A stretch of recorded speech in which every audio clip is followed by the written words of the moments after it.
เช้าวันรุ่งขึ้นทหารจากเมืองสวรรณครมาขอเข้าเฝ้าท้าวนิมิตสวงและกราบทูลว่าท้าววิมลสันสิ้นพระชนม์จากการโดนลอบวางยาอมาตย์ศรีชัยได้ยึดอำนาจและกำลังจะสถาปนาตนเองขึ้นเป็นราชาแห่งเมืองสวรรณคร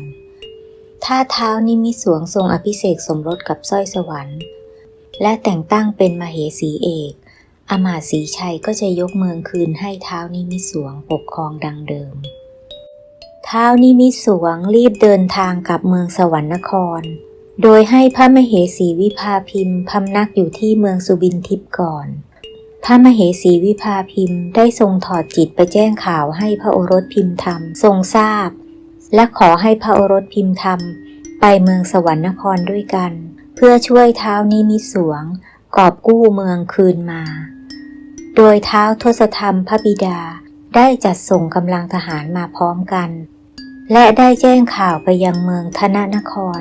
ให้ท้าวอินทระและพระมเหสีพิมรดาทรงทราบท้าวอินทระได้จัดส่งกำลังทหารและร่วมเดินทางไปช่วยท้าวนิมิตสวงด้วยเช่นกันเมื่อพระมเหสีวิภาพิมพ์พระมเหสีแห่งเมืองสวรรณครพระโอรสพิมธรรมพระโอรสแห่งเมืองสุบินทิพย์และท้าวอินทระราชาแห่งเมืองธนนครพร้อมทั้งกำลังทหารจากเมืองสุบินทิพย์และกำลังทหารจากเมืองธนนครเดินทางมาถึงเมืองสวรรณครท้าวนิมิตสวงได้ทรงออกมาต้อนรับทุกพระองค์และทุกพระองค์ทรงแปลกพระทัยมากว่าทำไมท้าวนิมิตสวงจึงได้มีท่าทีเหมือนกับไม่มีอะไรเกิดขึ้นทั้งที่ท้าววิมลสันเพิ่งจัดสวรรคตไปเมืองสวรรณครก็ถูกยึดจากอมาตย์ศรีชัยท้าวนิมิตสวงจึงเล่าให้ทุกคนฟังว่าอมาตย์ศรีชัยเป็นคนดีได้ช่วยเหลือท้าววิมลสันไว้ท้าววิมลสันยังไม่สวรรคตและอมาตย์ศรีชัยยังได้โน้มน้าวให้พวกกบฏเปลี่ยนใจกลับมาจงรักภักดีดังเดิมเราจึงจะตอบแทนอมาตย์ศรีชัยโดยจะแต่งตั้งให้เป็นท้าวศรีชัยให้ไปปกครองหัวเมืองใต้และเราได้แต่งตั้งสร้อยสวรรค์ขึ้นเป็นพระชายาเมื่อทุกพระองค์จากเมืองสุบินทิพย์และเมืองธนนครได้ทรงฟังเรื่องราวจากท้าวนิมิตสวงก็ทรงรู้สึกถึงความผิดปกติเป็นอย่างมากท้าวนิมิตสวงทรงขอบพระทัยท้าวอินทระราชาแห่งเมืองธนนครและพระโอรสพิมธรรมแห่งเมืองสุบินทิพย์ทรงขอให้นำกำลังทหารกลับเมืองไปก่อนเพื่อไม่ให้ประชาชนเมืองสวรรณครแตกตื่นส่วนพระมเหสีวิภาพิมพ์ขอให้กลับเมืองสุบินทิพย์ไปพระมเหสีวิภาพิมพ์ทรงตรัสกับท้าวนิมิตสวงว่าน้องเป็นพระมเหสีแห่งเมืองสวรรณครก็ต้องพำนักณเมืองสวรรครและจะไม่มีการแต่งตั้งใครเป็นพระชายาใดๆทั้งสิ้นพระมเหสีวิภาพิมพ์ทรงดำเนินออกจากห้องและได้แจ้งนางกำนันให้จัดห้องบรรทมใหม่ให้พระองค์เพื่อจะทรงทำสมาธิและอย่าให้ผู้ใดรบกวนท้าวอินทระทรงนำกำลังทหารกลับเมืองธนนครพระโอรสพิมธรรมทรงนำกำลังทหารกลับเมืองสุบินทิพย์ขณะที่จะดำเนินกลับพระโอรสพิมธรรมทรงสบตากับพระมเหสีวิภาพิมพ์เมื่อพระมเหสีวิภาพิมพ์ทรงอยู่ในห้องบรรทมใหม่ตามลำพังพระโอรสพิมธรรมทรงล่องหนหายตัวมาปรากฏกายขึ้นที่ห้องและทรงเล่าเรื่องต่างๆที่ทรงล่องหนหายตัวไปสืบเรื่องราวในเมืองสวรรครให้พระมเหสีวิภาพิมพ์ทรงทราบท้าวนิมิตสวงทรงเคาะห้องบรรทมใหม่ของพระมเหสีวิภาพิมพ์เพื่อจะให้พระมเหสีวิภาพิมพ์ทรงกลับที่ประทับแต่พระมเหสีวิภาพิมพ์ได้ขอทรงสมาธิตามลำพังขอท้าวนิมิตสวงอย่าทรงรบกวนอีกท้าวนิมิตสวงทรงพิโรธอย่างมาก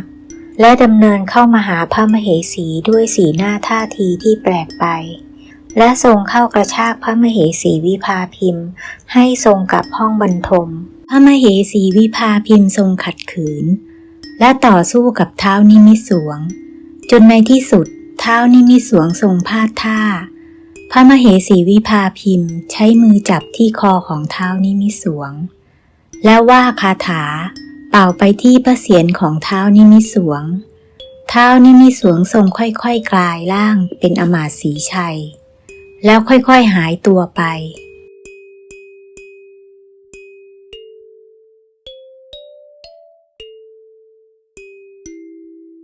สักพักก็ปรากฏกายกลับมาใหม่โดยถูกพระโอรสพิมพ์ธรรมและท้าวนิมิตสวงพระองค์จริงจับตัวอมาตย์ศรีชัยมัดด้วยเชือกวิเศษที่ข้อมือและครอบศีรษะไว้เพื่อป้องกันไม่ให้ล่องหนหายตัวหนีไปได้อีกท้าวอินทระนำทัพทหารเมืองธนนครและทหารเมืองสุบินทิพย์เข้าจับกุมสร้อยสวรรค์และกบฏพวกเดียวกับอมาตย์ศรีชัยไว้ได้เรียบร้อยแล้วและได้ช่วยท้าววิมลสันพระบิดาของท้าวนิมิตสวงออกมาได้ท้าวนิมิตสวงได้ทรงเล่าเรื่องราวทั้งหมดให้ทุกคนฟังว่า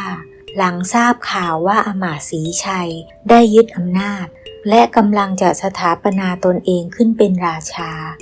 ท้าวนิมิตสวงก็เสด็จกลับมาเมืองสวรรณครและพบว่าท้าววิมลสันถูกคุมขังอยู่ยังไม่ได้สิ้นพระชนม์ตามที่ทหารมากราบทูลท้าวนิมิตสวงไม่ยอมอภิเษกสมรสกับนางสร้อยสวรรค์จึงถูกนำไปขังที่เดียวกับท้าววิมลสันจริงๆแล้วท้าวนิมิตสวงทรงเล่าเรียนวิชาล่องหนหายตัวได้เช่นเดียวกับพระโอรสพิมพ์ธรรมแต่ทรงต้องการทราบเรื่องราวทั้งหมดจึงยอมถูกคุมขังเพื่อจะแอบออกมาสืบเรื่องราวต่างๆเมื่อพระโอรสพิมพ์ธรรมทรงล่องหนหายตัวเข้าไปในที่คุมขังและเล่าว่าได้นำกำลังทหารจากเมืองสุบินทิพย์และทหารจากเมืองธนนครมาช่วยซึ่งขณะนั้นท้าวอินทระคุมกำลังทหารทั้งหมดล้อมเมืองสวรรณครไว้แล้วและกำลังทำการปราบกบฏอยู่ขอให้ท้าวนิมิตสวงออกไปช่วยพระมเหสีวิภาพิมพ์ให้ท้าววิมลสันอยู่ในที่คุมขังก่อนเมื่อท้าวนิมิตสวงทรงเล่าเรื่องราวทั้งหมดแล้วท้าวอินทระขอลากลับเมืองธนนครพร้อมทั้งกำลังทหารเมืองสุบินทิพย์กับเมืองสุบินทิพย์ด้วยและจะนำกบฏทั้งหมดไปเป็นเฉลยที่เมืองธนนครเมื่อทุกอย่างเรียบร้อยดีแล้วอยู่ๆพระมเหสีทรงมีเลือดออกมาจากพระโอษฐ์และทรงหมดสติไปพระมเหสีไม่รู้สึกพระองค์มา3 วันแล้วหมอหลวงก็ไม่สามารถรักษาให้ฟื้นคืนสติขึ้นมาได้ท้าวนิมิตสวงทรงทุกข์พระทัยเป็นอันมากทรงปรึกษากับพระโอรสพิมพ์ธรรมพระโอรสพิมพ์ธรรมได้ล่องหนหายตัวไปหาท่านฤาษีพรหมพนาและได้พบดวงจิตของพระมเหสีวิภาพิมพ์กำลังนั่งสนทนาอยู่กับท่านฤาษีพรหมพนาหลังจากพระโอรสพิมพ์ธรรมได้กราบท่านฤาษีพรหมพนาแล้วทรงถามพระมเหสีวิภาพิมพ์ว่าทำไมพี่วิภาพิมพ์ไม่ทรงกลับเข้าร่างพระมเหสีวิภาพิมพ์ทรงตรัสตอบว่าร่างนั้นร้อนมากไม่สามารถกลับเข้าร่างได้พระโอรสพิมพ์ธรรมทรงทูลถามท่านฤาษีพรหมพนาว่าจะต้องทำอย่างไรที่จะทำให้พระมเหสีวิภาพิมพ์ทรงกลับเข้าร่างได้ท่านฤาษีพรหมพนาได้กราบทูลวิธีการที่จะช่วยให้พระมเหสีวิภาพิมพ์กลับเข้าร่างและให้พระโอรสพิมพ์ธรรมและพระมเหสีวิภาพิมพ์รีบกลับไปเมืองสวรรณครเพราะพระมเหสีวิภาพิมพ์มีเวลาเหลืออีก3 วันถ้าเข้าร่างไม่ได้ร่างกายจะเสื่อมสลายไปพระโอรสพิมพ์ธรรมได้นำเรื่องทั้งหมดไปกราบทูลให้ท้าวนิมิตสวงทรงทราบท้าวนิมิตสวงทรงทำตามในทันทีโดยท้าวนิมิตสวงจะต้องไม่เสวยภักยาหารใดๆทรงดื่มน้ำได้อย่างเดียวเท่านั้นจนกว่าพระมเหสีวิภาพิมพ์จะทรงฟื้นคืนสติและต้องนำพระมเหสีวิภาพิมพ์แช่ในน้ำวันละ3 เวลาเพื่อให้ร่างกายเย็นลง